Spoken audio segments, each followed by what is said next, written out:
Michael Jordan was carried by the Bulls. Bro, like, niggas forget what he did, bro. Absolute tomfoolery. What Y'all the are posting fuck, on bro? these Yeah, pages. these niggas is gay and as fuck, bro. 38-inch max verts. And What? Stephen Curry. What? The fucking 2020 Lakers went to the finals and won the finals.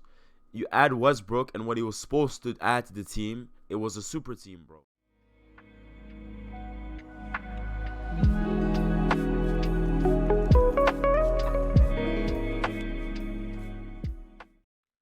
Yo, we got, you feel me, another basketball reaction real quick.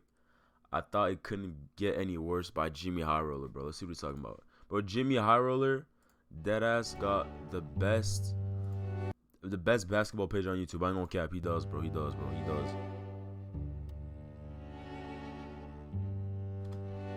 That's crazy. Michael Jordan was carried by the Bulls.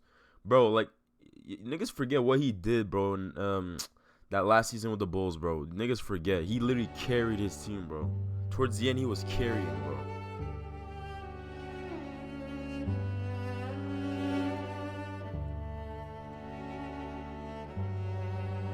Yo, that's funny as fuck. I know we joke about LeBron not having teammates, but who the fuck is this, bro? That's funny. Nah, that's actually jokes. Michael Jordan passed through his old Lakers. Bro. That ass, bro. Like, that's such a... The good old hot take. The necessary evil of the sports world.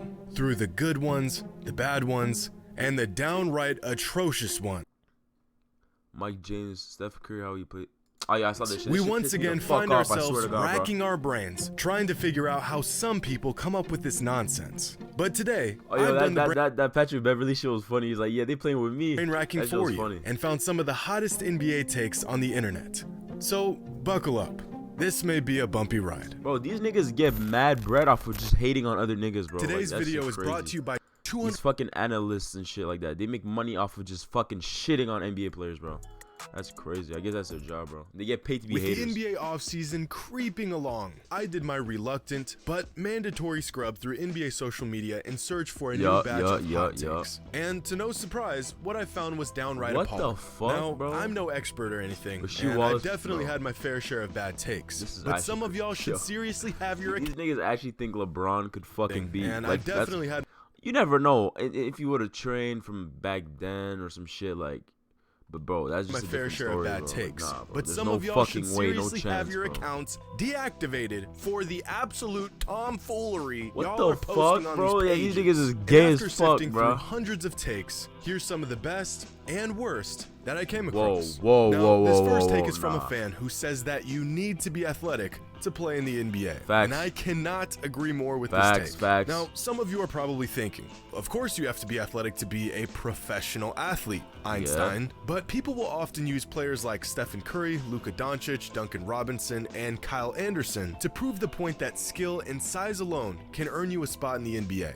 And I think the key here is... These niggas is hella athletic. Yeah, it's relative to the fucking competition, bro. Compared to NBA, like, athleticism, Curry is not as athletic as most of the players, but he's fucking athletic to anybody else, like, in pickup basketball. Relativity, sure. Relative to other NBA players, these guys are not very athletic. But that's because their peers are some of the best athletes in the world. Bro. Compared to normal people, even the most unathletic NBA players are amazing athletes. For example, the average man has a vertical leap of about 17 inches. Duncan Robinson, the three-point specialist who doesn't dare take a step inside the paint, has a 33. Just being that tall, I know people that are like 6'3", 6'4", but they're so discoordinated, like they're so uncoordinated and slow and shit. Like, it's just, like, I see some people that are 6'4", that could dunk, but are really, like, they're not good players because they don't have good movement. Being 6'7", moving like somebody that's, like, you know what I mean? Like, that in itself is athleticism. 3-inch having your feet under you at that height of, like, at that height is crazy, Luka Doncic, the guy who kills defenses with his craftiness, not his athleticism, has a 38-inch max vert. And What? Nah. The poster child for what you can accomplish in sports without being an incredible athlete, has a 36-inch vertical leap. Even the most seemingly unathletic NBA players are still top-tier athletes. It's just that when they're surrounded by giant superhumans, they tend to look a bit ordinary. But the other aspect of this that no one really talks about is that athleticism goes far beyond jumping high and running fast. Hand-eye coordination, spatial awareness, agility. These are all crucial elements of being a great athlete. LeBron's one that has all of this take shit. Trae All Young. of this shit. Doesn't really fit the bill for a typical super athlete in terms of explosiveness, but his dexterity, coordination, stamina, mobility, and many other components of his game make him tremendously athletic. So, yes, you do in fact need to be a good athlete to play in the NBA. And even the most mundane players in the league are super athletes Like that nigga Jared Dudley, bro. But I ain't gonna lie, he just, I don't know about him. I want to see his stats compared to other niggas. To the rest of us. Now this next take actually comes from an NBA player. And as crazy as it sounds, it's actually not too far from the truth. Last season, Karl Anthony Towns came out and said that he is the greatest big man shooter of... Listen. That's not that wrong. That nigga shoots, bro. If you see me in game, bro, if you really watch his games, and immediately fans were not happy about this. I mean, with big men like Dirk Nowitzki, Peja Stojakovic, and DeMarcus Cousins, Cat still has a lot of work to do to earn the title of greatest shooting big man ever. Right? Bro, Boogie gets me so sad, bro, because he'd be like, imagine if he never got injured, you feel me, in a good team, good system, like he'd be one of the greatest big men of all. He had the potential to be one of the greatest players of all time. I don't give a fuck, bro. Look at the numbers. Like, here's a chart of some of the most prolific big man shooters in NBA history. And amongst some of the greatest big man shooters the game has Does what's his name? Does Anthony Davis count as this? Ever seen? It appears that Al Horford, Chris Bosh, and Dirk Nowitzki are the best of the best. And then there's Matt Bonner. What the fuck? Who's that? Who lives in his own stratosphere. Karl Anthony Towns falls right here. Maybe if I see his so face. He's certainly one of the best big man shooters, but he's not number one. But this graph only covers mid-range shots. What about three-pointers? I'm about to catch another ad, chart bro. would look like this. And aside, who gets paid $16 million a year to literally stand on the three-point line for 20 minutes a game? The best big men three-point shooters of all time include Ryan Anderson, Peja Stojakovic, and Matt Bonner. Karl Anthony Towns is right here. One of the best all time, but not the best. Now this fan, like many others I've seen, says that Kyrie scoring, finishing. Listen, bro. I don't know. I'm telling you, I got defense is Curry, finishing is Curry, bro. I'm telling you, finishing is Curry. If you watched him in the finals, bro, this playoff, he was driving. He was driving this playoff. If you watched it, you know. Passing. Oh shit. I'd say Curry, because Curry does a lot of handoffs. He doesn't really pass, I'd say. He just does handoffs. He doesn't really orchestrate offense, but neither does Kyrie. Kyrie's an ISO player. Shot creation, Kyrie. Shooting, Curry. Scoring, I'd say Curry over Kyrie. Handles, Curry could get to his spots, but Kyrie gets a bucket every time. Clutch, I'd say Kyrie too. Even if Curry's my favorite player. Athleticism, Kyrie. Passing. Kyrie Irving is better than Stephen Curry at virtually every aspect of basketball other than shooting. Therefore, he's a better player than Steph is. Curry is a way better defender than Kyrie. If you've seen him this season, his defensive stats, search up his defensive efficiencies, bro, you'll see. First of all, no. Second, he averaged like 2 steals or some shit. This logic seems to make sense. If player A is better at most things compared to player B, then player A, by default, must be the better player. But these side-by-side comparisons almost always lack one thing. Context. For example, take these two players. Player A is better at nearly everything compared to player B. Passing, playmaking, rebounding. But he could be close. He could be really good at finishing, passing, all these things, just a little bit less. But then the main thing is they're just better. Defending, finishing. You know player A can do it all. So according to the logic used in these comparisons, we must assume player A is much better than player B. Except player A is Ben Simmons, and player B is first-team All-NBA Devin Booker. Similar to the Kyrie versus Steph comparison, using extremely general categories to assess players with zero context is a recipe for disaster. Basketball has a lot of nuance. It's dependent on situations, circumstances, and systems, all of which give context to a player's impact and ability. As incredible as Kyrie's handles are, they aren't nearly as impactful as Steph's ability to space the floor with his shooting. In fact, if history tells tells us anything, it's that being extremely good at a few things can often be far more valuable than being good at everything. If you took away everything from Steph's And that's why MJ is my GOAT and LeBron so far is not my GOAT. game, aside from just his shooting ability and high basketball IQ, he would still be a Hall of Fame talent. This season was crazy, my nigga. Curry's season, that season was crazy. I remember watching that like he has to win MVP. Took away Ben Simmons' passing ability, he'd be a 6'10" Patrick Beverly. These two aspects of the game hold different values to different players. So to compare them side by side like they are equivalents doesn't accurately determine anything. At most, these kinds of comparisons might help you decide who's the better all-around player, but if being good, not great, at most things on the court determine who is the best player, then Draymond Green would be a 4-time Finals MVP right now. But he's not. Now this next take is one of the more interesting takes I've heard. LeBron, Durant, Giannis, Kawhi, Steph, Jokic, Luka, and Embiid. That's the top 8 players the NBA has ever had in any given time ever. Whoa. Okay, LeBron obviously second or first depending on your opinion. Durant, in my opinion, is top 10. Giannis is this is insane. This is crazy, bro. This actually is. Jokic already has a huge Embiid. It's just because he doesn't has his accolades is not as much as Jokic's because he's been playing against a lot of competition. Like this is one of the most packed competition. There's a bunch of good players in the league right now.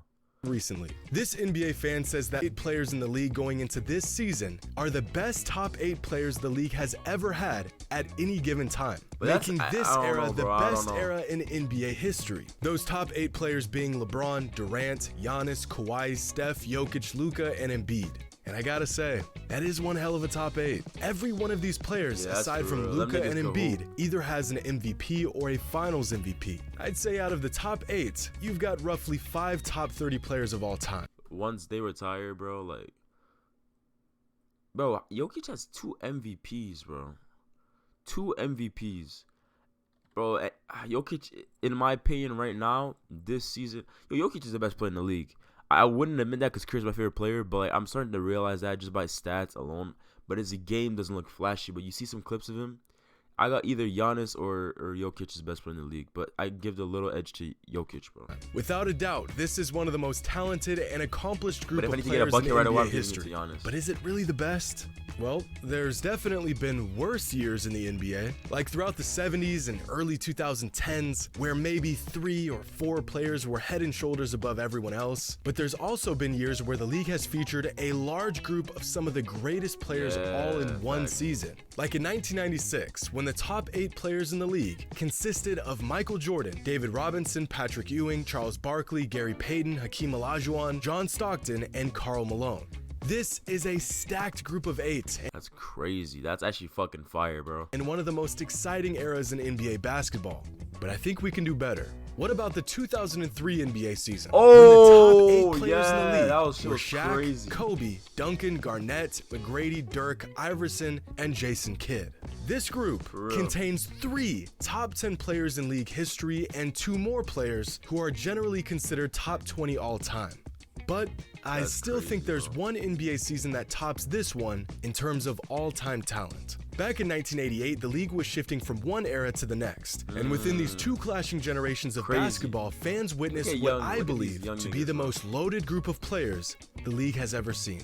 Michael Jordan, Larry Bird, Magic Johnson, Karl Malone, Kareem Abdul-Jabbar, Hakeem Olajuwon, Moses Malone, Isaiah Thomas, and Charles Barkley. Yeah! That's 9 players. All of them generally considered top 25 greatest to ever play the game in the league, all in the same season. And outside of an aging Kareem, every single Michael Jordan, LeBron, Larry Bird, KD, they're all like seconds. That in a lot of cases they're seconds.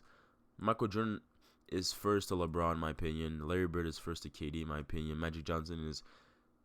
I have Curry as I would pick Curry over a point guard in a starting 5 as a point guard in itself. I would pick Magic Johnson. Like for any team, I'd pick Magic Johnson. But if it's a starting 5 like all time, I'm picking Curry. Karl Malone, shit, that's tough. Kareem is better than most every single one of these players was in their prime in 1988.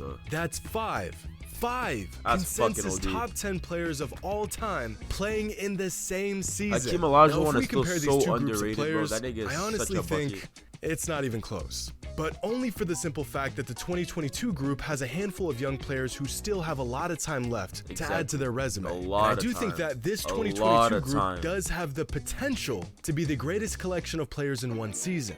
Only time will tell how this group will pan out. Ask again in about 10 years and we'll have an answer for you. But for now, 1988 remains by far the most loaded year in NBA history. Now, our last take for this video has virtually become a matter of fact over the years, but I'd like to make the case. I'm about to catch an ad, but yeah, let me hear this. I already know it's about the finals and how some of his finals losses don't matter, but yeah. Case against it. This fan. Advertising on YouTube helps me reach engaged customers like Jenna, who's been searching for landscapers on Google.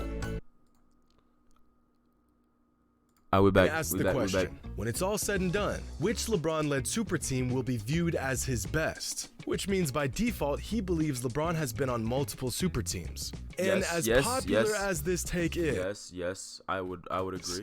It's not a good one. LeBron has really only been a part of one super team. Yeah, Miami and that was the Miami Heat. The Cavaliers from 2014 through 2017 were not a super team. They were not a super team, but they were a great fucking team. They were a great fucking team. If you even say super team and 2022 Lakers in the same sentence, you're a sick individual. When the Cavs assembled their big three, listen. This season's Lakers is a super team. It's just that the super team didn't fucking work out like it was supposed to work out. But its intention was to be a super team. It just didn't fucking work out, obviously, because of Westbrook and injuries and shit. It didn't work out because it didn't want to work out. It didn't work out, bro. But it was a super team. It got assembled to become a super team. Like, bro, shut the fuck up with that bullshit. The potential of this team and the public perception of this team far exceeded their actual ability. By the time this Cavs team won a title, they had one superstar, one all-star, and one fringe all-star player. Yeah. If this is the criteria for a super team. Imagine LeBron, prime LeBron. That was arguably, in my opinion, prime LeBron. That Cleveland LeBron at that time was fucking crazy. You see stats, that nigga was crazy. Kyrie, he been the same player for a while. He always been a bucket.